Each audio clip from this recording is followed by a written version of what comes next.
Julian, I need you to come get me. Naomi's voice reached him across a conference table, 62 floors above Manhattan, and the strain beneath her careful breathing erased the acquisition numbers glowing behind his father's shoulder. She had not called him in 127 days, not since leaving his penthouse with her spare key on the kitchen counter and their unborn child between them, like a future neither knew how to enter safely. 8 executives were waiting for Julian to approve a deal large enough to reshape Mercer Development for a decade, while Richard sat at the opposite end of the table beside a gray legal folder Julian recognized before he could read the label. "Where are you?" Julian asked, already standing, and Naomi told him she was outside her architecture office on West 27th because her doctor wanted her monitored after persistent pain. Julian grabbed his coat, but before he could promise anything, Naomi added, "There's one more reason I called you, and if tonight goes badly, I don't want you learning it from your father." The sentence followed him into the hallway, where Richard intercepted him before the elevator doors closed and asked whether Julian understood what leaving would cost. The lenders were already online. The board had scheduled the vote around 3 separate financing windows, and one director had flown in from Chicago because Richard insisted the transaction could not slip another week. Julian said the vote could proceed without him, but Richard reminded him that the financing depended partly on Mercer family voting stability and warned that absence would look like weakness at precisely the wrong time. "She called," Julian said, and Richard's eyes narrowed almost imperceptibly before he answered that personal emergencies had a way of multiplying when powerful men treated them as commands. That tone did something anger had failed to do for years, because Julian suddenly heard the logic he had inherited, rather than the wisdom he had always assumed it contained. "Reschedule what you can," he said, stepping into the elevator. "And if you can't, then vote without me." Naomi stood beneath the awning of her office building with one hand pressed against the lower curve of her pregnancy and the other holding a black portfolio too tightly against her coat. Julian got out before the driver reached the door, then stopped several feet away because 4 months earlier he would have touched her first and asked permission later, mistaking familiarity for permanent access. "How bad?" he asked, and Naomi said the pain came in waves but had eased during the last 10 minutes. Which sounded less reassuring than she meant it to sound. When Julian asked whether she wanted his arm, she looked briefly surprised, then shook her head and climbed into the back seat on her own. He sat beside her without closing the distance between them, while Manhattan moved outside in wet reflections and red taillights. His phone began vibrating before they reached 6th Avenue, but he turned it face down without announcing the sacrifice because Naomi had heard enough declarations that arrived before evidence. For several blocks neither spoke, until the car braked hard enough near Madison Square Park to tip Julian's briefcase against the floor. The clasp opened, and a gray Mercer Council folder slid halfway out before he caught it. But Naomi had already seen the color and gone still. "It's acquisition financing," Julian said, then immediately hated himself for explaining the contents when the object itself was the problem. Naomi looked through the window and told him she believed him, which landed harder than suspicion, because it meant trust had become compartmentalized into tiny, manageable facts. 4 months earlier, after their first ultrasound, Julian had placed an identical folder on his kitchen counter and explained that his family trust required biological verification before certain inheritance rights became irrevocable. He had described trustees, succession exposure, shareholder litigation, and standard estate practice, until Naomi finally asked the only question that mattered. "Do you believe this baby is yours?" she had said, and Julian had answered with a paragraph instead of a yes. The memory had never preserved itself the way Julian preferred, with him as a frightened man making a technical mistake under family pressure. It preserved Naomi's face when she realized he was more willing to defend procedure than risk looking foolish for trusting her, and the way she removed his spare key from her ring without raising her voice. He had told himself she needed time, then told himself pregnancy made every disagreement feel larger, then eventually told himself that respecting her silence was the mature thing to do. Naomi had answered necessary emails about insurance and appointments with sentences so brief they felt drafted by counsel, while Julian sent offers of help that carefully avoided the apology he still did not know how to make without defending himself. The distance became organized, and because both of them remained functional, everyone around Julian treated the arrangement as sad but manageable. Nobody asked whether civilized silence could still be cruelty when both people used it to avoid being the one who reached first. At the hospital entrance, Naomi did not immediately open the door, and Julian waited while the driver stared respectfully ahead. "The morning after I left you," she said, "someone from Mercer Family Council called my apartment." Julian's hand tightened around nothing, and Naomi continued before he could interrupt, explaining that the lawyer asked whether financial security might make a separate future easier, and whether she would consider signing a confidentiality agreement before the pregnancy became public. Julian said he had never authorized that, but the denial sounded weak even to him because somebody had acted confidently enough to use his family's name. Naomi looked at him and asked whether he had ever wondered why she stopped letting him attend appointments instead of merely refusing the test. He admitted he had assumed the hurt came from the folder, and Naomi almost smiled at how much easier that explanation had been for him. "The folder broke my trust," she said, opening the car door. "But the call made me wonder whether you knew exactly what your family was doing and simply decided not to ask." Inside the hospital, a nurse led Naomi toward triage while Julian remained beside the registration desk, trying to decide whether calling Richard would help or merely restore the old habit of seeking control before understanding. Naomi turned back once and told him he could come if he wanted, phrasing the invitation so plainly that it almost hurt. Julian followed her into the examination room, where Dr. Morris attached monitors and asked routine questions until the baby's heartbeat filled the room with a fast, steady rhythm. Relief crossed Naomi's face before she hit it, and Julian looked down because he remembered hearing that same sound the morning he had believed becoming a father might make him less afraid of everything he could lose. Dr. Morris said the initial signs were reassuring, but wanted several hours of observation before deciding whether Naomi could go home. Then Julian's phone vibrated with a message from Richard containing only 7 words: "Do not make another decision before we talk." Julian read the message twice, not because he needed time to understand it, but because Richard rarely wrote anything he did not expect to become an instruction. Naomi noticed the change in his face and asked whether the board was still waiting, and Julian told her the vote could continue without him if the directors chose to proceed. "Then maybe you should answer," she said, and he almost did, simply because old habits often disguise themselves as efficiency when pressure arrived. Instead, he asked whether she wanted him in the room until Dr. Morris returned, and Naomi hesitated long enough to reveal that the answer mattered to her more than she wanted it to. "Yes," she said finally, "but don't turn staying into a speech." Julian put the phone away, and for the first time that evening, Naomi's mouth softened at one corner. Not forgiveness, only recognition that he had understood something without needing it translated. A nurse asked Naomi to change positions while adjusting the monitor, and her black portfolio slipped from the chair beside her, scattering architectural drawings across the floor. Julian crouched to gather them and saw a floor plan for a narrow second bedroom with a crib penciled beneath the window, a reading chair beside the closet, and handwritten measurements filling every available margin. He knew the apartment well enough to understand she had redesigned her entire home around raising the baby there, and for several seconds he could not make himself look at her. Naomi took the pages and said she planned spaces when she was scared, because dimensions gave problems edges, which was more honest than anything she had told him in months. Julian admitted he had cleared a room too, but had stopped after ordering a crib because every choice after that felt presumptuous.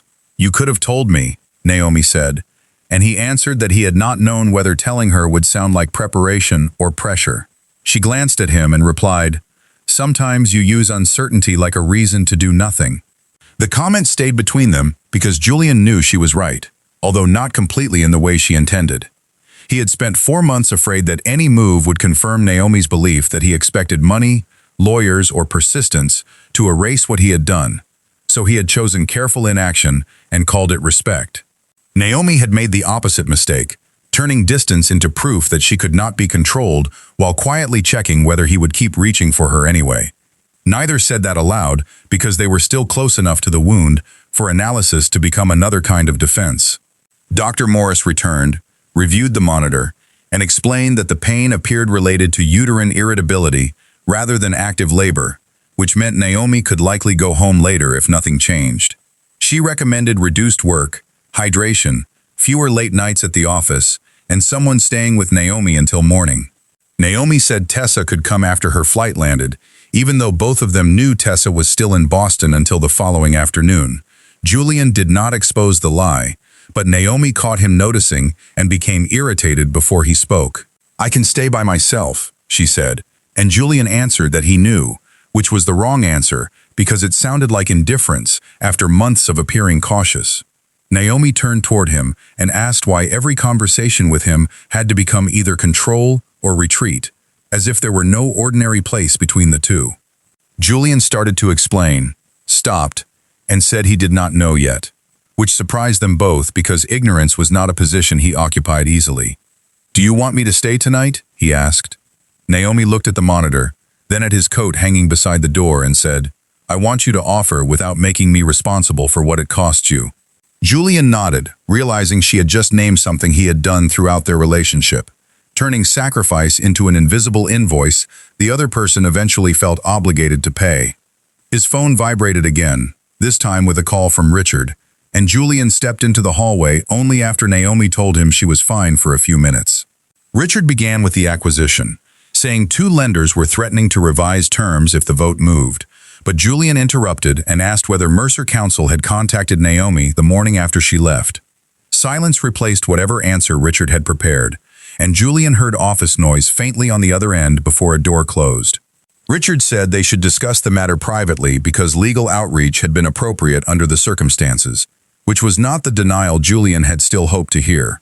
He asked whether a lawyer had offered Naomi money in exchange for confidentiality and separation, and Richard replied that nobody had attempted to purchase anything. "That isn't what I asked," Julian said, his voice low enough that a passing nurse barely glanced at him. Richard told him to come to the office first thing in the morning and added, "You're angry because you finally understand the problem, but anger doesn't make your version of events accurate." Julian returned to the room without telling Naomi what Richard had said, then caught himself halfway through pulling the chair closer. Withholding the conversation might spare her stress tonight, but he recognized the old reasoning immediately and disliked how reasonable it still sounded inside his own head. "He didn't deny the call," Julian said, and Naomi closed her eyes for a moment before asking what Richard had admitted. Julian explained only what he knew, that Mercer Counsel had acted with Richard's approval, and that he intended to see the records the next morning. Naomi listened without accusing him of being involved, which made Julian realize she had already moved beyond the question he had been trying to answer. "Do you know what bothered me most?" she asked. "Not that your father thought I could be bought, because men like him understand money better than people." She looked toward Julian then, tired enough to stop protecting both of them from the sharper truth. "What bothered me was that part of me believed you might have agreed because you were too afraid to be the bad guy yourself." Before Julian could answer, the monitor beside Naomi changed rhythm and a nurse entered quickly, followed by Dr. Morris. The shift lasted less than a minute, but it was enough to strip every unfinished argument from the room, while the staff adjusted Naomi's position and watched the baby's heart rate recover. Dr. Morris said brief decelerations could happen for several reasons and did not necessarily indicate danger, but she wanted Naomi monitored longer and would not discharge her that night. Julian remained near the wall, useless in a way no boardroom had ever required him to tolerate, until Naomi reached blindly toward the edge of the bed.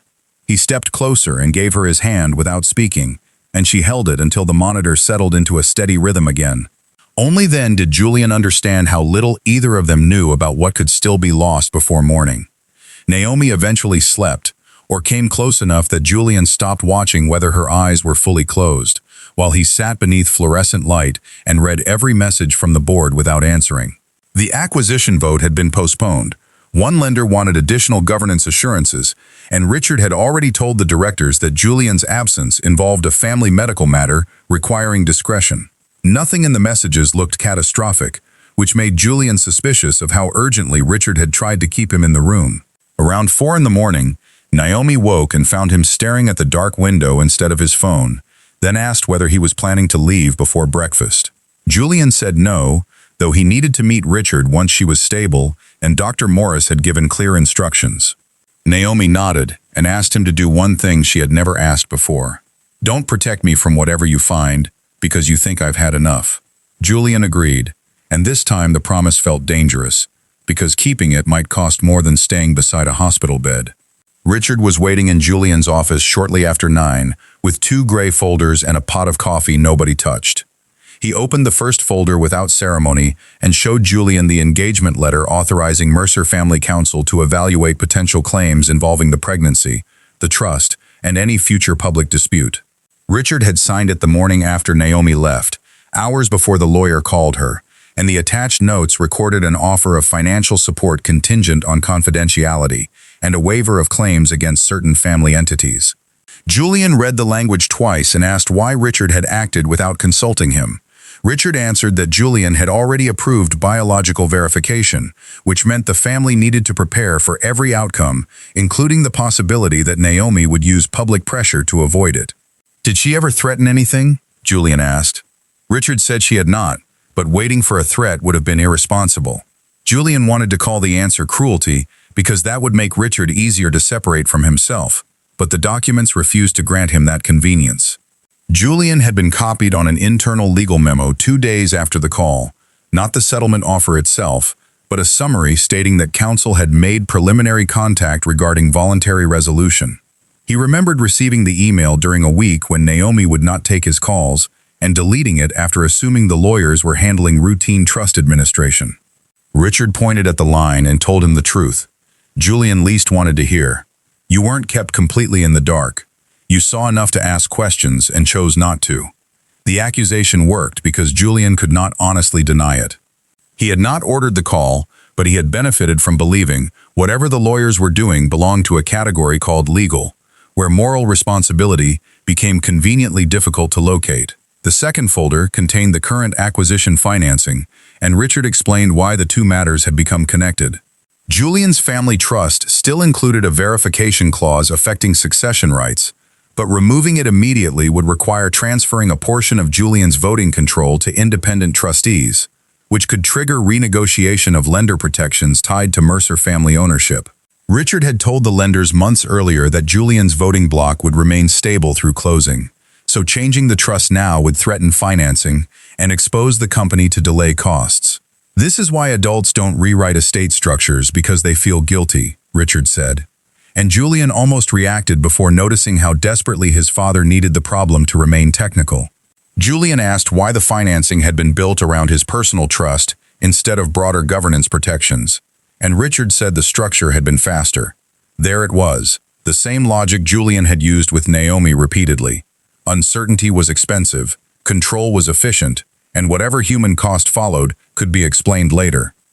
The board meeting began before noon, and became the first room in which Julian chose not to simplify his own role.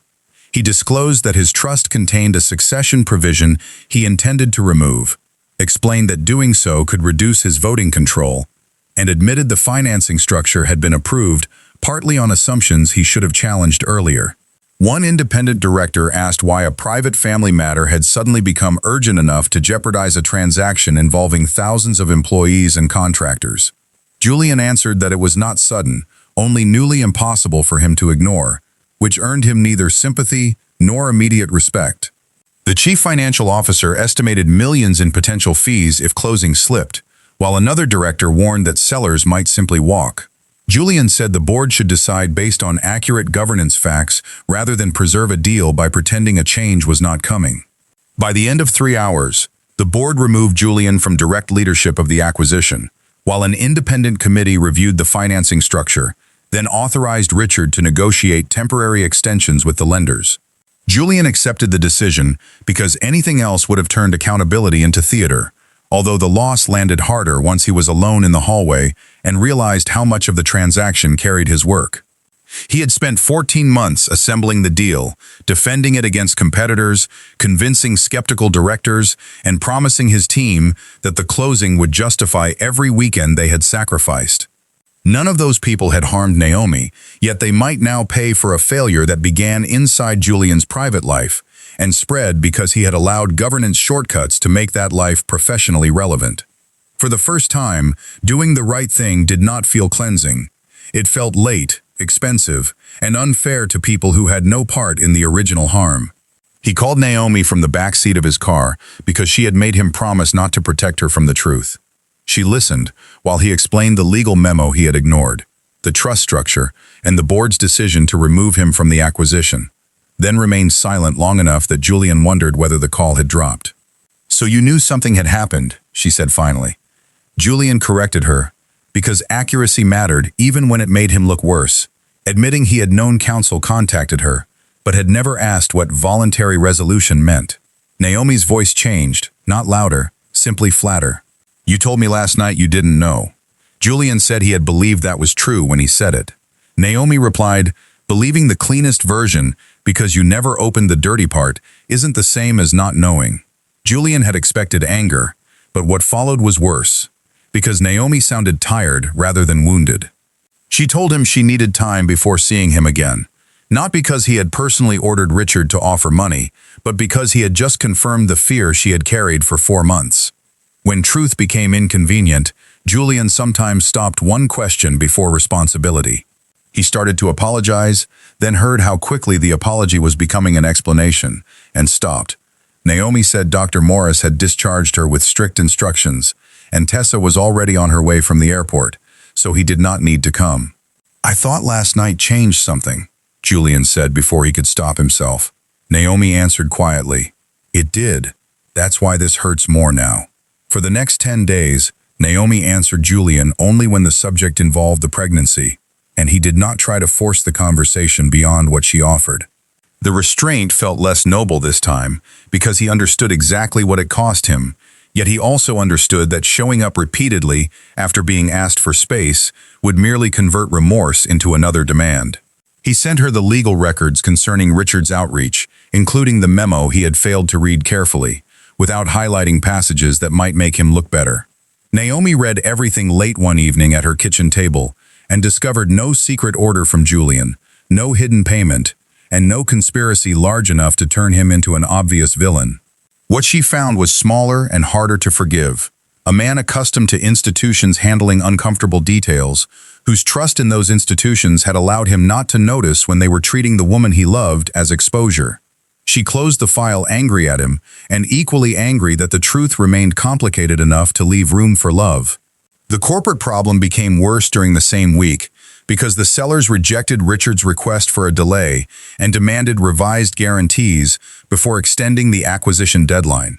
To preserve the transaction, Richard proposed a financing package that would reduce Mercer's commitments on a Philadelphia redevelopment, eliminating a community childcare center, scaling back affordable units, and postponing a job training program promised during public negotiations.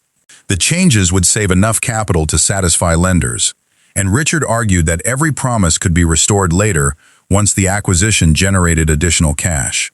Julian read the proposal and recognized the language immediately, because years earlier, Naomi had accused him of treating communities as line items, whenever an elegant spreadsheet made the consequences distant.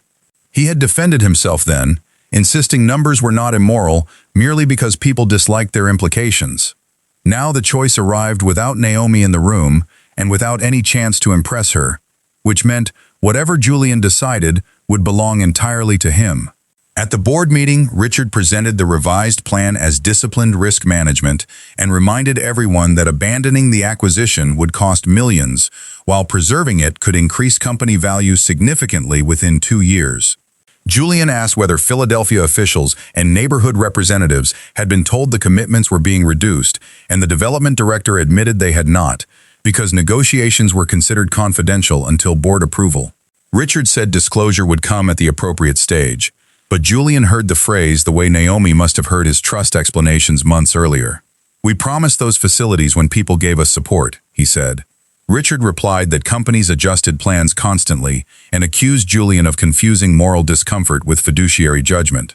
Instead of defending himself, Julian asked counsel whether the promises were legally binding, and when the answer came back partly but not entirely, he said that legality was not the same question as whether Mercer had obtained cooperation under assumptions it now intended to change quietly.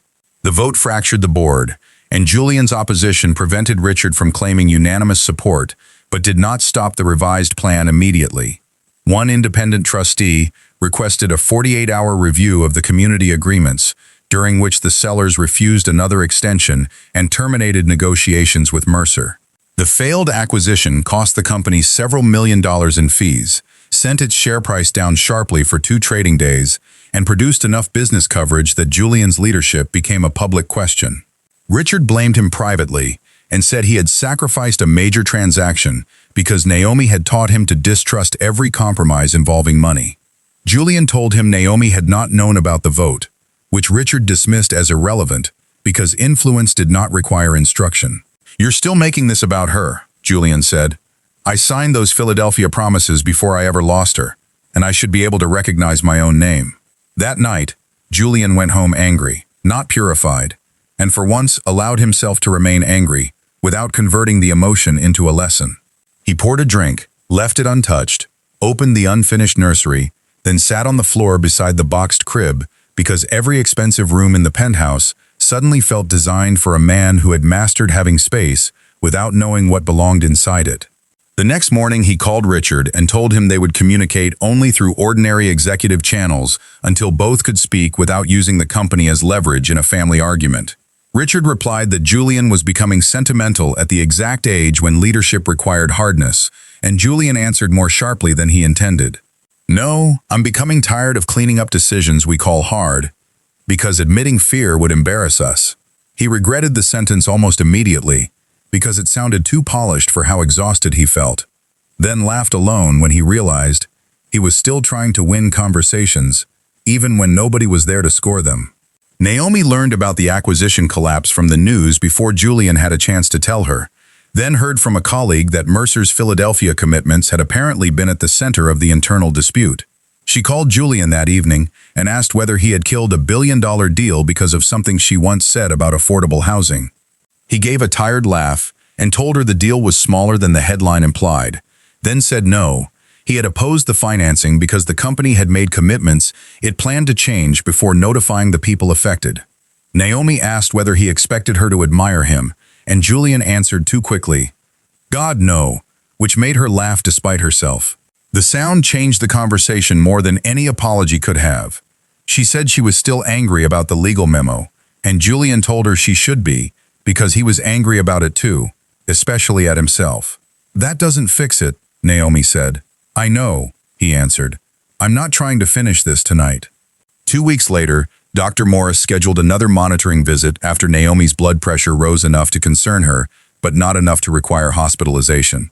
Tessa offered to go, and Naomi accepted, before spending the next hour irritated by a disappointment she had no right to feel, because Julian had respected exactly the distance she requested. At the clinic, she watched couples move through the waiting room, some affectionate, some arguing quietly, some barely looking at each other, and realized she had turned emotional independence into a standard nobody could meet without eventually becoming unnecessary. She called Julian from the hallway before she could edit herself. "I'm at the hospital," she said when he answered, "and nothing is wrong yet, so don't panic." Julian asked what she needed. Naomi looked through the glass at Tessa holding 2 coffees and said, "I need you to come because I want you here, not because there's nobody else." Julian arrived 40 minutes later, carrying nothing except his coat and the expression of someone trying not to turn being invited into a victory. Tessa handed him her chair, kissed Naomi's forehead, and left after making Julian promise he knew where the vending machines were, which broke the tension more effectively than any serious conversation could have. Dr. Morris explained that Naomi's blood pressure had improved, but wanted continued observation, fewer work hours, and a firm plan for support once the baby arrived, because Naomi's habit of treating exhaustion as a scheduling problem had become medically unhelpful. Julian glanced at Naomi, but wisely said nothing, and she told the doctor she had friends, family, and the baby's father available. The phrase came out naturally enough that both of them noticed only after it was spoken. Julian looked down at his hands, while Naomi pretended to be fascinated by the monitor until the moment passed. Later, while they waited for another reading, Julian told Naomi the board had formally limited his ability to structure financing around family control provisions without independent approval. He remained chief executive, though Richard retained leadership over several major transactions until the governance review concluded, and Julian admitted that losing authority had hurt more than he expected. Naomi asked whether he resented her because the chain of events began with the trust clause, and Julian shook his head before correcting himself. "Sometimes I resent what happened, he said, "and sometimes I wish doing the decent thing hadn't cost so much, which is not the same as wishing I hadn't done it." Naomi appreciated the distinction because moral perfection had become another thing she distrusted. She told him she sometimes still wanted him to suffer enough that her own pain would feel properly measured, then hated herself afterward for turning accountability into arithmetic. Julian said nothing for several seconds before answering. "That sounds more human than anything either of us has said in months." The admission loosened something between them, because neither person was trying to become the morally cleaner one. Naomi told Julian that part of her silence had been deliberate punishment, especially after the lawyer's call, because refusing access to appointments was one of the few forms of power his family could not purchase or negotiate. Julian absorbed the statement badly at first, and asked whether she understood he had spent months not knowing whether the baby was healthy, beyond whatever details she chose to email. Naomi's face closed, and the room shifted immediately from confession toward argument. She said he had forfeited closeness when he asked for proof, while Julian said consequences did not automatically make every response proportionate. For several tense minutes, neither was graceful, and when Naomi accused him of wanting credit for respecting boundaries he had helped create, Julian snapped that she sometimes moved the boundary whenever he got close enough to honor it. Silence followed, uncomfortable and ordinary, and neither tried to rescue the conversation with a polished sentence. Naomi looked away first, furious, because his accusation contained enough truth to hurt, while Julian rubbed both hands over his face and apologized for the way he had said it, without withdrawing the point. She told him she did not know how to distinguish self-protection from punishment anymore, and Julian admitted he did not know when caution became avoidance either. Dr. Morris entered before they could go further, reviewed the readings, and said Naomi could go home but should not spend the night alone. This time Julian did not offer immediately, because the argument had changed the meaning of asking. Naomi watched him struggle, then said, "You can stay, but if you annoy me, the couch is not negotiable." Julian replied that after the last 20 minutes, he considered the couch an optimistic outcome.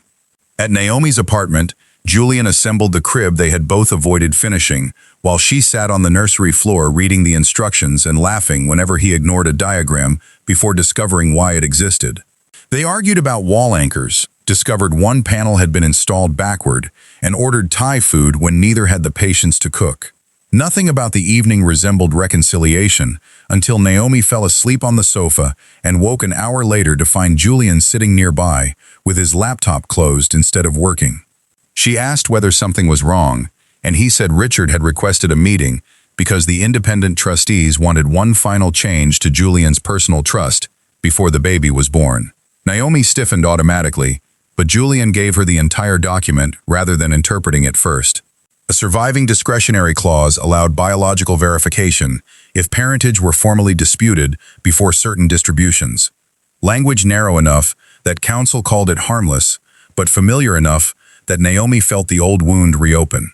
Julian said the clause could be removed, though doing so required another transfer of voting rights and would permanently reduce his ability to consolidate family control later.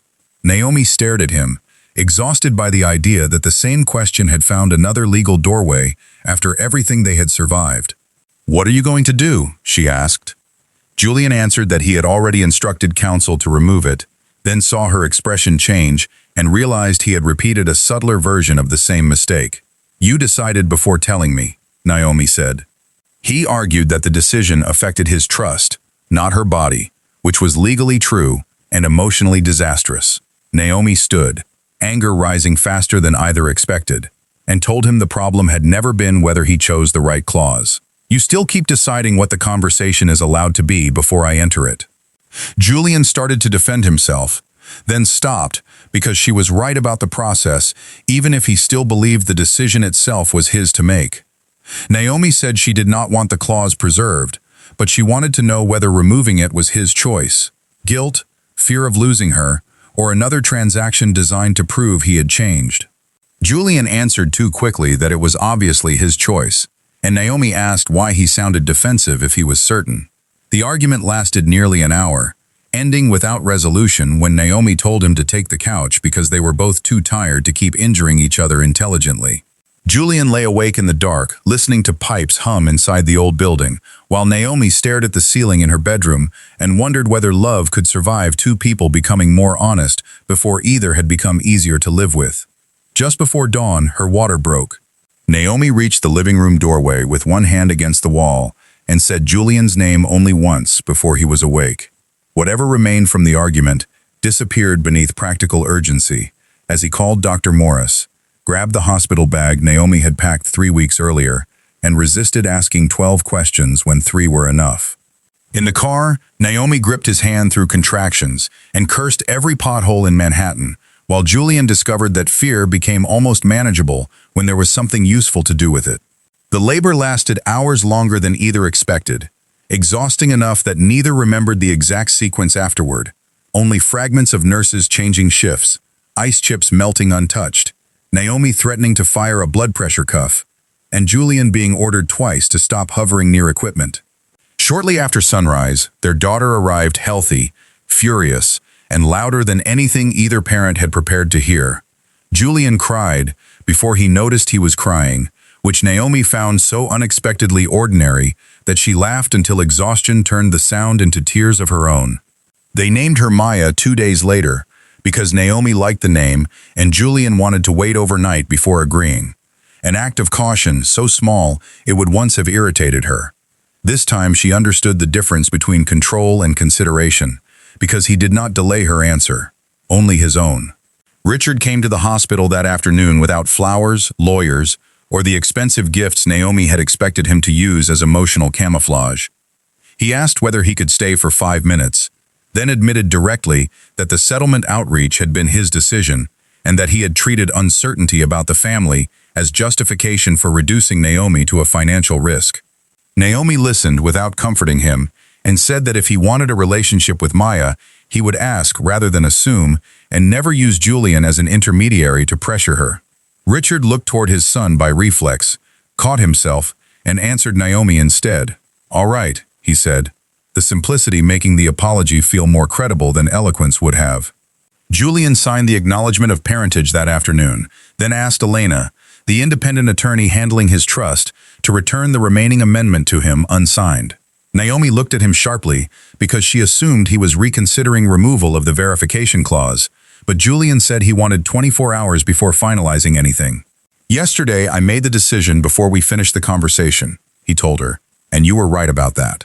Naomi asked whether he still intended to remove the clause, and Julian answered that he believed he did, but wanted to know the decision could survive fear, anger, and the immediate emotion of holding Maya. The next morning, he signed the amendment, after discussing the consequences with Naomi, not because she had authority over his trust, but because choices affecting their child deserved daylight between them. The voting transfer became permanent, reducing Julian's future control over Mercer family shares. Nothing miraculous replaced what he gave up. The months after Maya's birth were less elegant than either parent's redemption arc deserved, filled with sleep deprivation, missed calls, arguments over feeding schedules, and one memorable evening when Julian accused Naomi of changing plans without telling him, while standing beside a calendar where she had written the change 3 days earlier. Naomi apologized too quickly sometimes because she feared becoming difficult, while Julian still occasionally solved problems nobody had asked him to solve. They learned to interrupt those patterns without turning every mistake into evidence that nothing had changed. Naomi returned to work gradually. Julian took nights with Maya when his schedule allowed, and neither used exhaustion as proof that the other cared less.